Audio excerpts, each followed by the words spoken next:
नमस्ते, मेरा प्रणाम समस्त गुरु जनों को। और आज हम वही solid chapter the solid state class 12th का जो टॉपिक है सॉलिड स्टेट में, उस पर हम फोकस करेंगे। Close packing in 2 dimension. तो प्रीवियस वीडियो में हमने टाइप फर्स्ट किया है स्क्वायर क्लोज पैकिंग, और आज जो हम फोकस करेंगे वो हेक्सागोनल क्लोज पैकिंग करेंगे।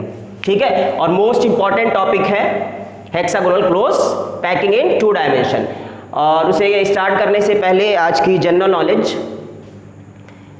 कोविड-19 being perceived as zoonotic disease nowadays.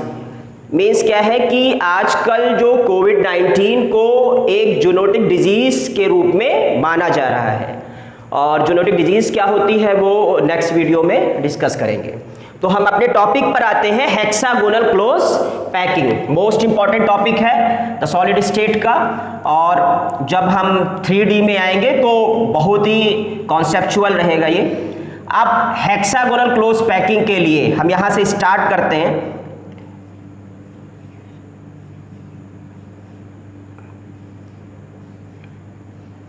आप देखिए, सपोज दैट ये क्या है, ए टाइप की रो है, यानी कि स्फेयर्स जो है एक दूसरे से जो अटैच है वो टाइप क्या है, ए, यानी कि इस रो का टाइप क्या हुआ, ए। और जब ये एक रो है तो ये क्या हुई, 1D हुई। अब एक रो के ऊपर जब हम दूसरी रो को प्लेस करेंगे तो वो क्या होगी, 2D हो जाएगी, यानी कि 2 डायमेंशन हो जाएगी। क्लियर। अब देखते हैं यहीं पे जो ये मतलब यही हेक्सागोनल के लिए जब सेकंड लेयर को कैसे प्लेस करना। अब देखिए यहां पे जब हम सेकंड लेयर को प्लेस करेंगे, इन 2 स्फेयर्स के बीच क्या है, ये बीच में ये क्या है, जो स्पेस है, मतलब ये जो गैप है, इससे पहले बताया गया, इसी को हम क्या बोलते हैं, वॉइड बोलते हैं। इन 2 के बीच जो गैप है, अब जो हम सेकंड लेयर को प्लेस करेंगे तो सेकंड लेयर कह रहे हैं, सेकंड रो को जब हम प्लेस करेंगे तो स्फेयर जो होगा इसके डिप्रेशन में आना चाहिए। किस में आना चाहिए, इसके यही ये जो है इसके डिप्रेशन में आना चाहिए। यहां पर देखिए ये जो गैप है इसके डिप्रेशन में फिट होना चाहिए। बार फिर से यहां पे कर लेते हैं, ये जो यहां पे गैप है इसी के डिप्रेशन में फिट होना चाहिए। तो आप देखिए ये जो सेकंड रो आपकी होगी तो यहां पे जो स्फीयर फिट होगा इसके डिप्रेशन में फिट होगा। अब इसी तरह इसमें जो ये गैप है यानी कि जो वॉइड है इसके डिप्रेशन में अगला स्फीयर फिट हो, और फिर क्या है इसके स्फीयर में फिर अगला फिट हो, अगला स्फीयर इसके, फिर ये स्फीयर था या मतलब यहाँ पे ये वाइड था तो यहाँ पे अगला स्फीयर फिट हुआ। अब यहाँ ये जो गैप है यहाँ पे भी क्या फिट हुआ, एक स्फीयर। नेक्स्ट क्या है, फिर ये जो वाइड है यहाँ पे स्फीयर फिट हुआ। तो मींस क्या हुआ कि जब आप सेकेंड रो को प्लेस करेंगे तो स्फीयर किस में फिट होने चाहिए, इसका ये जो डिप्रेशन है। तो जब यानी कि हेक्सागोनल क्लोज पैकिंग में जब हम सेकेंड रो को प्लेस करेंगे उसमें स्फेयर इसके डिप्रेशन में फिट होने चाहिए, और इस तरह के जो स्फेयर्स की फिटिंग है तो वो जो मैनर आता है, जो अरेंजिंग मैनर आता है उसको हम बोलते हैं स्टैगर्ड मैनर। ठीक, और हिंदी में जो डिप्रेशन होता है मीन्स गड्ढा होता है, तो उस गड्ढे में फिट कर रहे हैं यानी कि इस डिप्रेशन में। तो में मोस्ट इंपॉर्टेंट चीज क्या है कि जो ए टाइप की रो थी उसमें आपने जब बी टाइप की रो को प्लेस किया तो स्फीयर्स किस में आए, उसके डिप्रेशन में आए। तो ये जो मैनर हुआ अरेंजिंग का वो क्या हुआ, आपका स्टैगर्ड मैनर हुआ। अब ये जो रो की टाइप हो गई वो क्या हो गई, बी टाइप की रो हो गई। क्यों हो गई, क्योंकि ए से ये डिफर है। अब देखिए अगला जो आप रो प्लेस करें वो इन दोनों के बीच के डिप्रेशन में करें। ये देखिए यहाँ मतलब ये थोड़ा सा ये गैप रहेगा, इसको ध्यान दीजिएगा, आपके जो बुक्स में फिगर बने होंगे उसमें क्लियर रहेगा। बार बार यहाँ पे गैप खत्म हो जा रहा है तो इसको आप ध्यान रखिएगा। ठीक है, तो ये देखिए अब ये आ गया। तो अब ये जब आप ये लेयर प्लेस कर रहे हैं तो इसके डिप्रेशन में आ रहा है। ठीक तो ये जो आपकी ये भी लेयर जो आएगी ये आपकी क्या आएगी, ए टाइप की आएगी। अब ये ए टाइप की क्यों आएगी वो आप देख सकते हैं, अपनी मतलब यहाँ पे फिगर में उतनी क्लैरिटी नहीं है, लेकिन आप जो बुक्स में वहां कंसीडर करें क्लैरिटी रहेगी।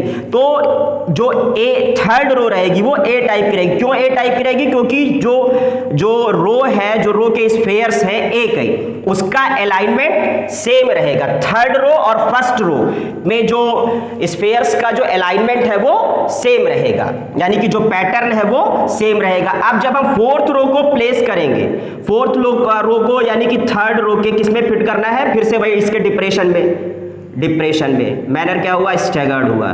ठीक, तो अब ये जो फोर्थ रो आएगी इसका टाइप क्या होगा, बी टाइप, यानी कि फोर्थ रो जो होगी उसका अलाइनमेंट किसके इक्वल होगा, थर्ड रो के, यानी कि थर्ड और फोर्थ का अलाइनमेंट सेम होगा और फर्स्ट और थर्ड का अलाइनमेंट क्या होगा, सेम होगा।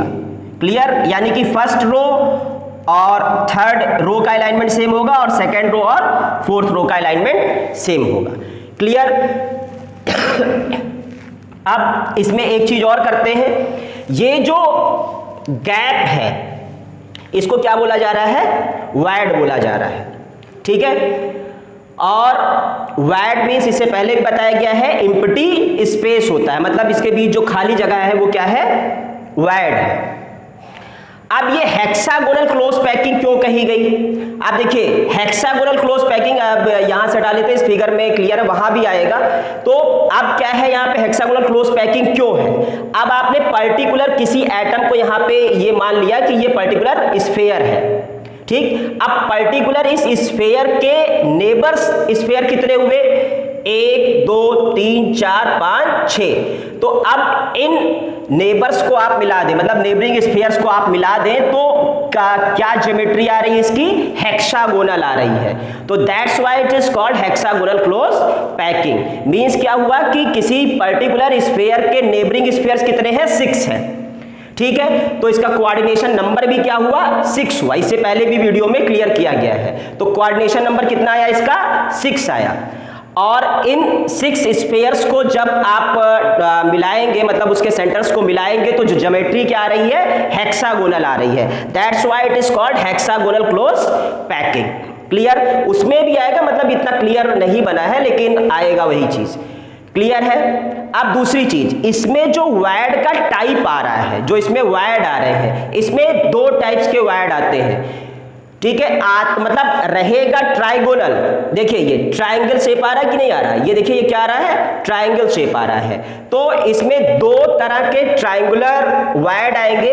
एक में जो इसका एपेक्स होगा, अब यहां पे आप देख लीजिए इसका जो एपेक्स है वो क्या है, नीचे है, डायरेक्शन क्या है उसका, नीचे की तरफ है। अब एक इसको देखिए यहाँ पे, ये इसमें इसका देखिए, इसमें जो एपेक्स है, ये जो वॉइड का एपेक्स है ट्राइगोनल शेप में आ रहा है, और इसका एपेक्स क्या है, अपवर्ड डायरेक्शन में है। यानी कि जो वॉइड्स हैं ट्राइगोनल, हेक्सागोनल में जो वॉइड्स होते हैं वो ट्राइगोनल शेप के होते हैं, और उसमें टाइप 2 होते हैं। एक में वर्टेक्स, एक में एपेक्स जो होता है नीचे होता है और एक में एपेक्स ऊपर होता है। आप फिगर को देखेंगे उसमें क्लैरिफाई हो जाएगा। और हेक्सागोनल में जो टाइप आता है वो ए बी टाइप आता है। एकदम क्लियर होना चाहिए, टाइप क्या आता है, ए बी टाइप आता है। यानी कि फर्स्ट रो सिमिलर होगी थर्ड रो के और सेकेंड रो सिमिलर होगी फोर्थ रो के। ठीक, कोऑर्डिनेशन नंबर कितना होता है इसमें, हेक्सागोनल क्लोज पैकिंग में 6 होता है। क्यों होता है 6? क्योंकि उसके जो नेबरिंग एटम है किसी भी पर्टिकुलर स्फेयर के वो 6 होते हैं।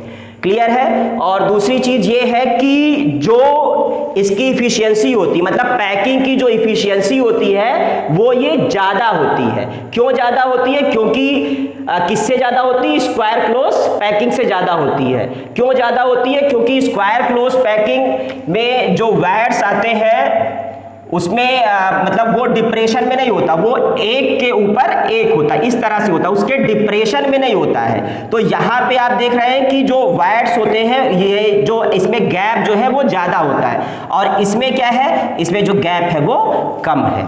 तो इसीलिए जो हेक्सागोनल क्लोज पैकिंग है वो more efficient then that of square close packing. This is all about today's video, और मिलते हैं अगले वीडियो में। और आज की प्रार्थना ईश्वर से कि हम सभी को स्वस्थ और निरोग बनाए रखें। धन्यवाद।